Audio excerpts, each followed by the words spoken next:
추경호 전 원내대표의 표결 방해가 확인된다면 국민의힘의 운명은 어떻게 될 것인가? 국민의힘은 내란 우두머리 피의자 윤석열과 내란 주요 임무 종사자 피의자를 동시에 보유한 정당이 될 가능성이 높습니다. 국민의힘은 내란에 직접 연루된 정당이니 통합진보당과 비교해보면 10번, 100번 정당 해산감입니다. 예, 그리고 어제 내란 특검팀은 처음으로 국회 사무처를 압수수색했습니다. 국회 계엄 해제 의결을 방해했다, 이 의혹을 수사하는 건데요. 여기에 추경호 전 국민의힘 원내대표는 피의자로 적시됐습니다. 두 법조인께 먼저 질문 드리겠습니다. 내란 직접 연루로 10번, 100번 국민의힘 정당 해산 가능하다라는 정청래 민주당 대표의 발언 어떻게 보셨습니까? 정청래 민주당 대표가요. 본인의 말의 무게중심이 너무 높은 나머지 점점 감당하기 어려운 방향으로 가고 있다, 이렇게 생각합니다.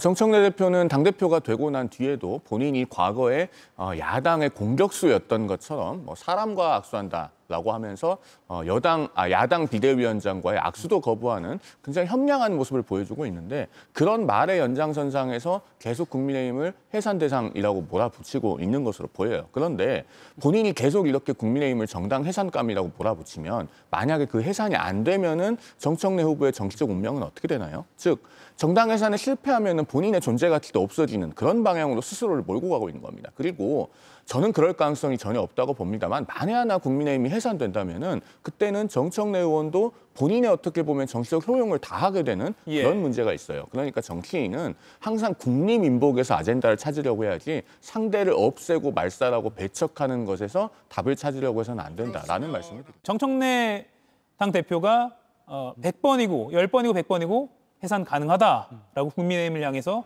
말을 했습니다. 정청래 당대표 입장에서는 이번 그 전대 과정에서 내란 종식을 본인의 그런 일종의 아이덴티티로 삼고 당선되지 않았겠습니까? 당원과 국민들의 선택을 받은 상황이기 때문에 내란 종식을 위한 그 내란 해산 부분도 분명히 말씀을 하실 그런 상황이라고 생각이 드는 것이고요.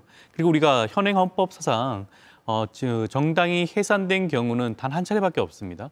통합진보당이 해산된 사례가 단 한 차례가 있는데, 통합진보당이 해산됐던 경우와 지금 국민의힘의 상황을 비교해 놓고 봤을 때 과연 그러면 정당 해산의 정도에 준하는 것인가를 살펴볼 수가 있겠죠.